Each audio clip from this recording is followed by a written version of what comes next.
You ladies are on. Happy Thursday, guys. I'm here today with one of my dear friends, Christie. She is amazing. We went to school together many moons ago. Or not that many. Right, not that many. Yeah. And we, kind of lost. We both went our separate ways in life, and I ended up at the Zen Den. And she doesn't know this, but she changed my. Well, you do know this. We've talked about this.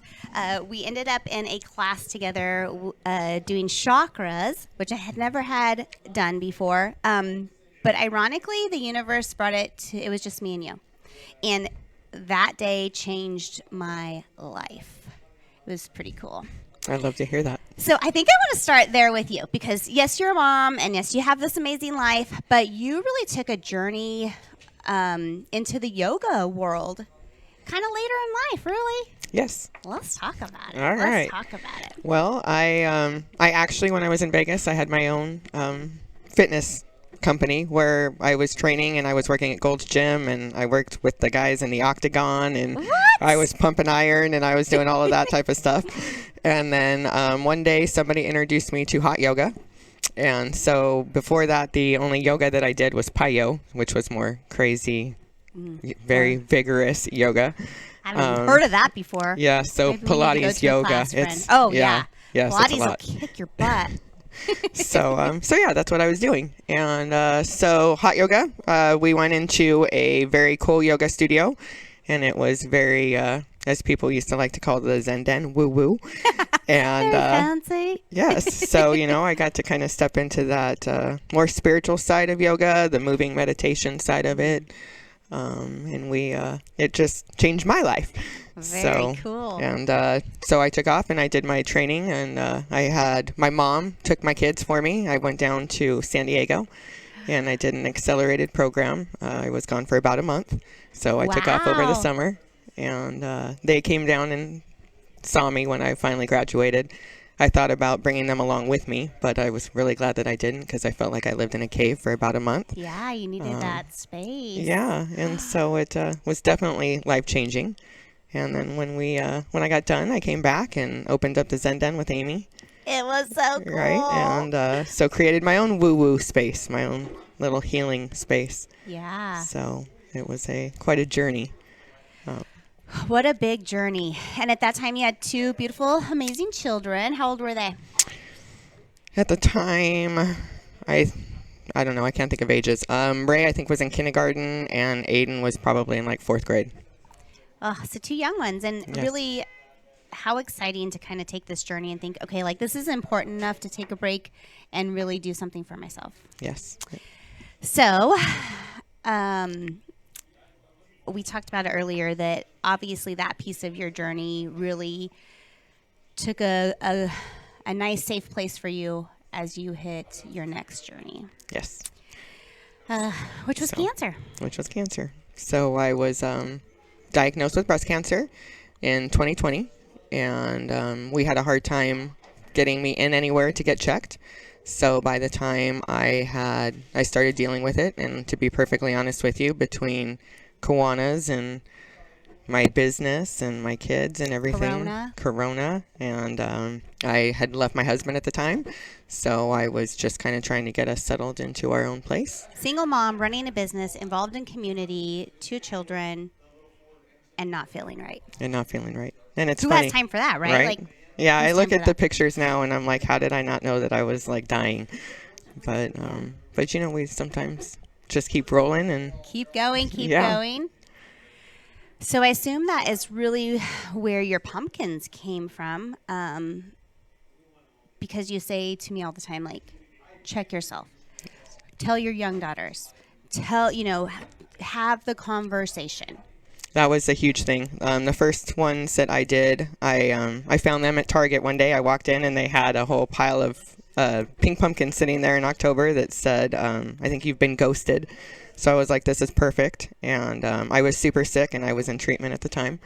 And so I just took a Sharpie to them all and basically wrote something on the bottom of all of them about, talking to your daughters and talking to younger people and how important it is to start checking early. Because how old were you? I think I can't even. 39? Yeah, something like that. Yeah. And you just, I mean, you assume at Yeah, 39 you're young. I was You have 2 fine. kids. It's a fibroid. I'm You're good. running. Just keep going. Mm-hmm. And so my mom kept trying to get me to go in and get checked out. And then I was like, Mom, I'm trying, but nobody wants to see me because it's 2020. Yeah. And so, and honestly, I didn't even really admit it or stop at the time. I did my first wine and jazz. I was the chairperson for that. Me and Amy did that together. And so I did that. I think I did that 3 days before my surgery. But, I was positive at that point that they weren't going to find anything. Right. And it didn't come out that way. I was very shocked after my surgery. They had completely done a total mastectomy. They had to go all the way through my armpit into my back. They took my lymph nodes. They cut through my nerves. I had pumps attached to me that were draining, and I was all wrapped up, and I think that's really when, honestly, reality hit me. And I realized exactly what I was stepping into in my next journey. Yeah. At that point, we didn't think that we were going to have to close the Zen Den. And I just figured, I think I told Amy at that point, give me like 3 weeks and I'll be back. I'll be back. It's fine. But yeah, it was not so much. No. Hmm. Whew. Yeah. So it was a lot. What a big shock. What a big shock to walk out of there and just be like, we got the biggest fight of our life. Yeah. I think it was walking back in there the first time and realizing after the surgery that I had to pack it all up. And it's kind of like my dream came to an end, it felt like at the time. Yeah. And I had worked so hard, putting everything else on the back burner to get to where I was at. And just watching it all shut down and just be done. Just like that. Just like that. So yeah, it took me through quite a grieving process. At the same Yourself, time. your body, your business, your life as you Yes. knew it. Yeah. Single mom, 2 kids. Wasn't giving up. So Hell no, you are not. I wasn't giving up. Man. Yeah. It didn't stop there. You went through treatments. Yes, I went through 6 months of chemo, and I went through, I want to say, 2 months of radiation.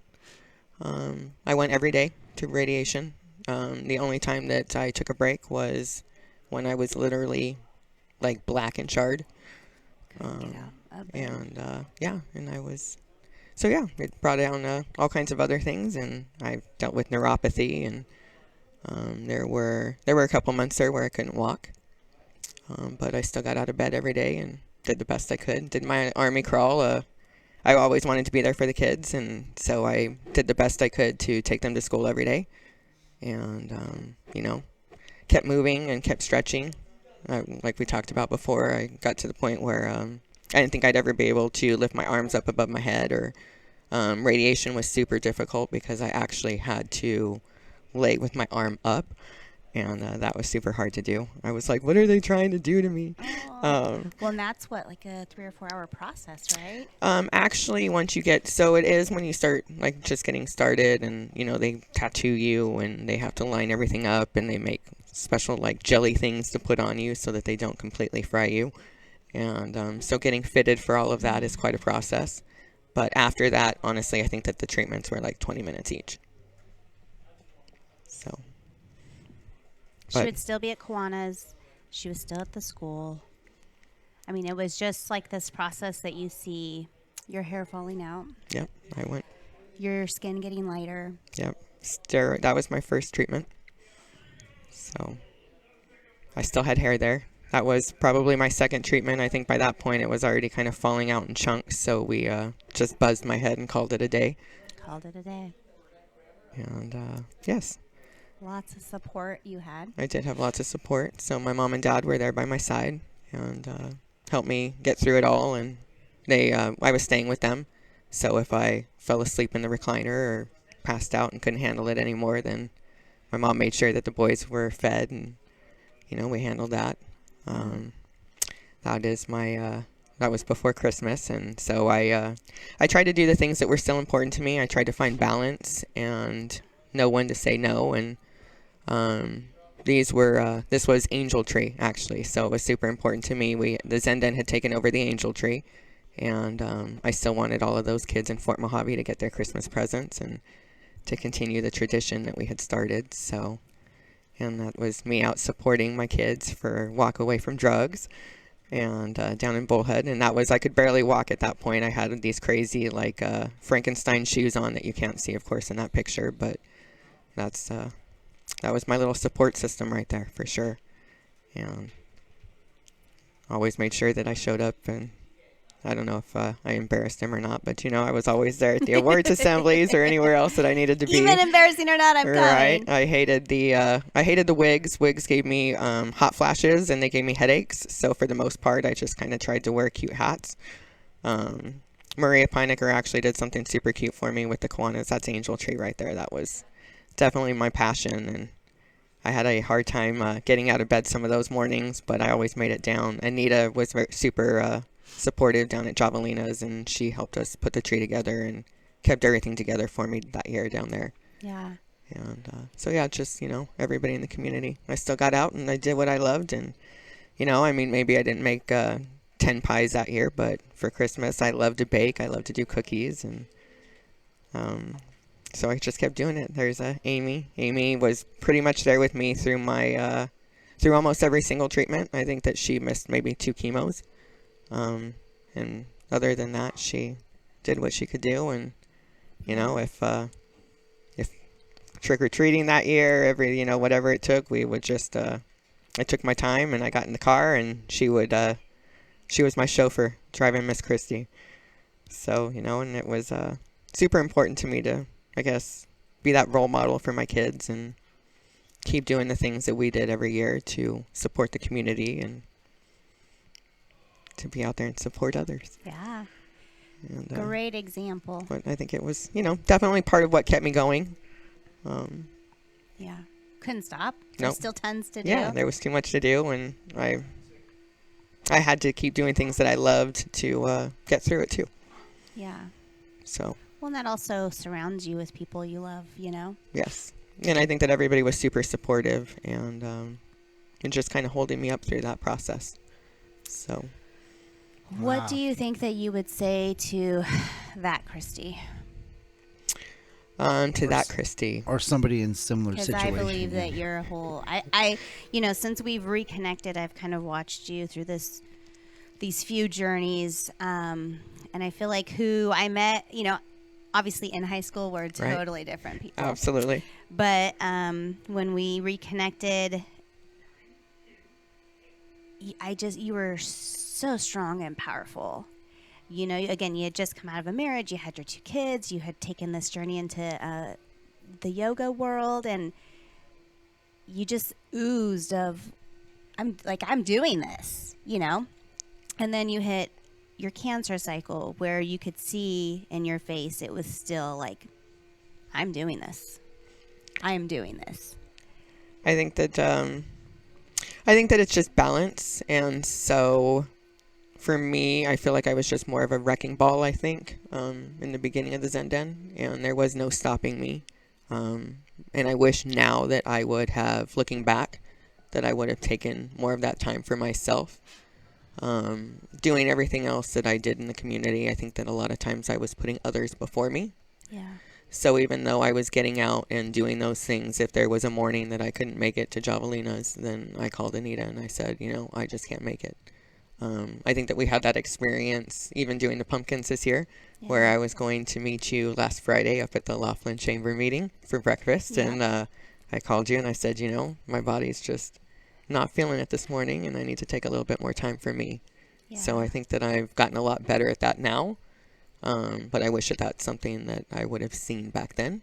The importance of just being able to say, yeah. I just can't make it right now. Yeah, just no. And it's okay to say no. And it's okay to do me. And so, it was finding that balance and saying these are the days that I can make it and these are the days I can't make it. And there were times that I had plans to make it and I didn't make it. Yeah. But, I always did my best, and I think that I wasn't as hard on myself at that point if I couldn't make it. I realized at that point, Yeah. Yeah, bigger reasons. Yep, you just need to take care of you and listen to you and listen to your body and give it what it needs right now. So you went on and chose to have both breasts removed.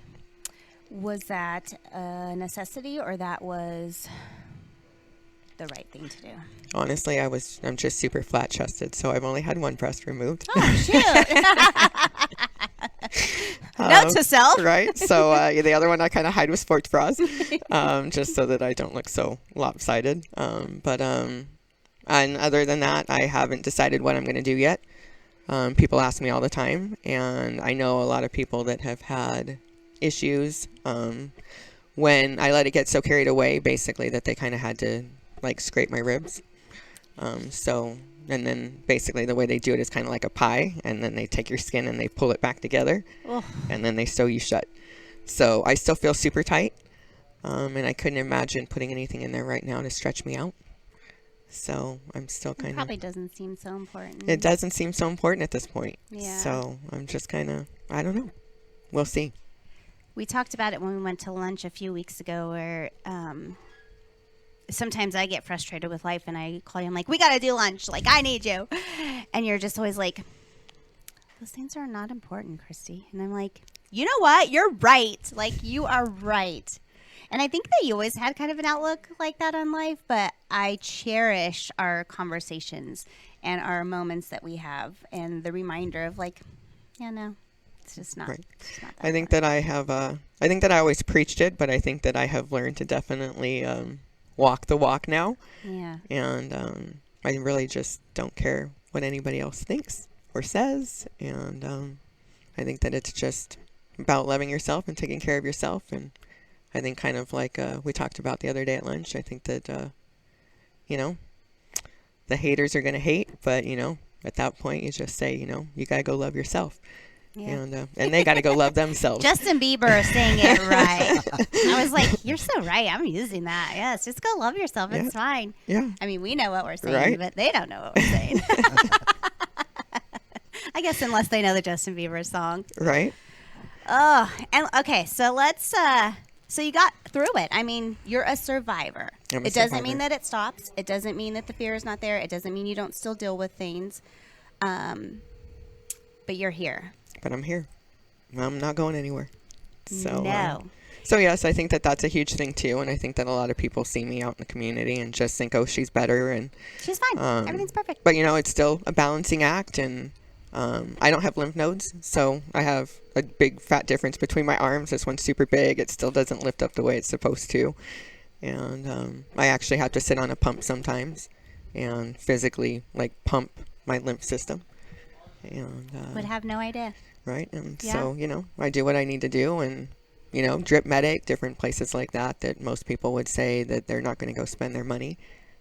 I find them to be very valuable and very helpful and pretty amazing resources. And I go for my vitamin injections, and I take vitamins, and I try to eat well, and I try to get up every morning and still do my yoga, what I can do. And so I might not be doing headstands and, you know, some of the different things that I did before. Definitely not getting in a trapeze anytime soon. Yeah.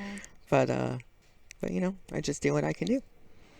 I think it's really beautiful that you have not allowed that to stop you from doing your own Zen space. And you still continue to share. I saw that you were doing sound bowls with your elderly clients the other day. Yes. So I feel like although maybe it feels challenging because you can't do all that you used to be able to do, that you haven't let that. It's quite the arm workout too, holding those big crystal bowls. I bet. Yes. If you haven't had sound bowls done, it's such a treasure too. Yes. So yeah, I try to get out and do what I can. I like to bring those different options. Sound bowl healing was actually something that I used lots of frequencies. I used sound bowls. I did Reiki. I did Reiki on myself during treatment. You know, I believe that everything in life is just energy. And so it's just a matter of moving that energy and flowing with that energy. And I mean, even scientifically, you know, the table's not technically solid. It's just energy. So I think that that's just a huge part of what got me through. I think that my faith got me through. I'm a woo-woo girl, so I believe in everything from the universe to God to angels to Buddha. And, you know, Bring I it think it's, all yeah, on, huh? absolutely. So, Oh, I love it. I love you. I I'm love so you. proud of you. Thank you. You have your own River Valley Cares Foundation that you've started. Can we talk a little bit about really what your new space has brought? So, you know, you got through your treatments, you got healthier, you got better, and now you are on this whole new next journey. Yes. So yes, I've stepped out of things a little bit, and so stepped away from the Kiwanis a little bit, and I still like to volunteer and do things, but I'm not running things right now. Yeah. And so most of my time and energy is dedicated into River Valley Cares. I think that it's super important to support others in the community. I had a lot of people that supported and did different things for me during my treatments. And sometimes people just need resources. Sometimes people just need a little extra money to get them through things. We do things from this month. We've helped with a celebration of life. We bought a battery for a scooter because somebody was living by themselves, and that was like their main way of getting around, was being able to have their scooter. Yeah. And so we've helped another family with air conditioning. As you know, you don't want to be in this town without an air conditioner. No.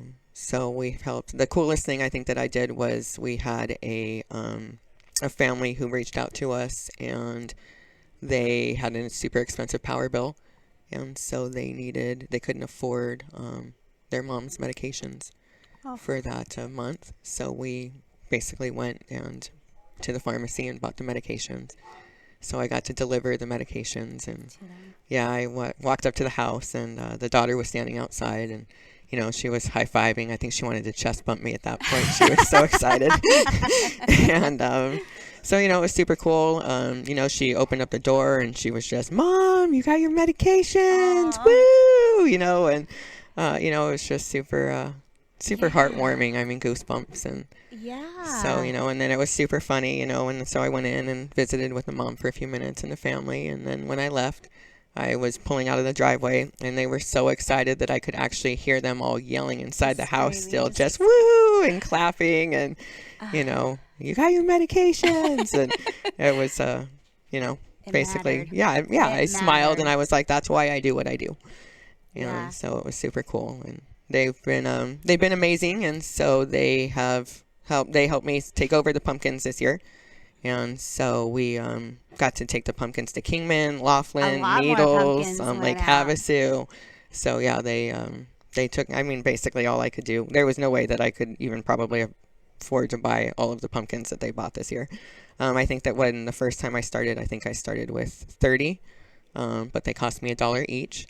This year they were like something like $4.50 each or something like so that. cute too. Yeah, and so we got them spread out everywhere, which was super cool to be able to spread that awareness through the entire tri-state area, and Yeah. you know, and do it in a fun way. And it's super cool to see how it's received. Agreed. Yeah. I'm always waiting for my pumpkin. I always get Right. excited. So, Even yes. Shane got one this I year. know, He's it like, was "What do I super do with it?" fun. I'm like, "Read it. Go talk to your daughter." He's like, "That's weird." I'm like, "It's really not. Like, it does feel weird, Right. but it shouldn't." And this is going to help you open that conversation up. And yes, you that know? was, I think, my huge goal when I started it, and I think that's part of what I wrote on the bottom of the first ones with the Sharpie, and Yeah. go and have those uncomfortable conversations, and it's okay. I have 2 boys. We talk about all kinds of uncomfortable stuff, but you know, it's not so uncomfortable once you get started. No. Well, and the conversations are going to happen. They might as well be with you. Yeah, absolutely. So Yeah. I think that's super important. So you're working in hospice. You're running the foundation. How does it look for you treatment-wise at this point? Do you go yearly just for checkups, or is it something no, that you I deal go with every month. every month? Yes, every month I go, and I'm still doing blood work every month. Going for an ultrasound as soon as I can schedule it at ORMC. And then I do I do the injections every month. I go to Drip Medic at least. Yeah, actually, I go to Drip Medic twice a month. They're amazing. Yeah.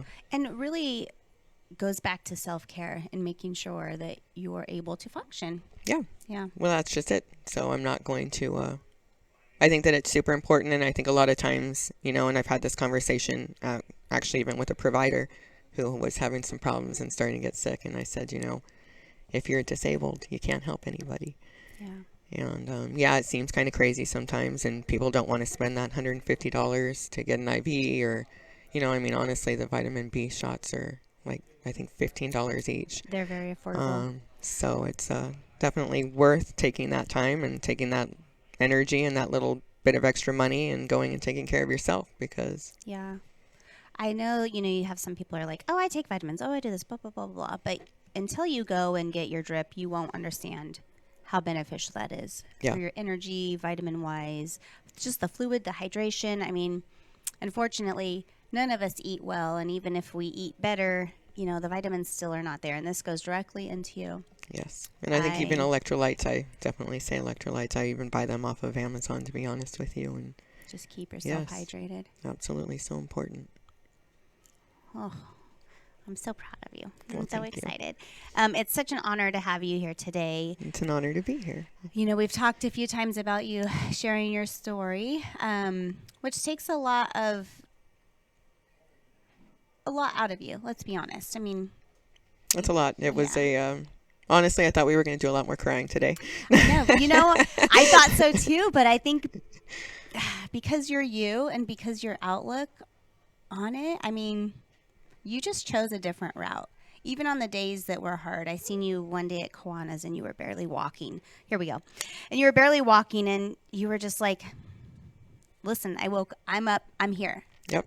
I'm here. I'm on the planet. So I'm not going to look at this negatively. I'm not even going to, I'm not going there. No, super grateful just to wake up and breathing and being on the planet and being around amazing people like you. Thanks, Red. And it made it all worth it.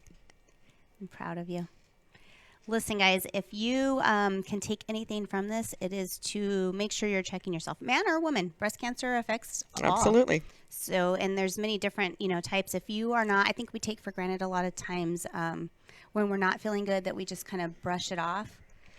And it's not even just breast cancer. Honestly, I lost an amazing friend this year, Perry Taylor, and he had I believe that it was colon cancer was where it started, and it was but same thing. And I mean, he wasn't feeling well, and he kept doing the same thing where he would keep pushing himself, and he was out teaching Tai Chi, and he was out at the college, and he was out at Revive, and he would, he told me stories where he would actually sit in his car for half an hour and give him, pump himself up just so that he could walk into that door and do what he needed to do.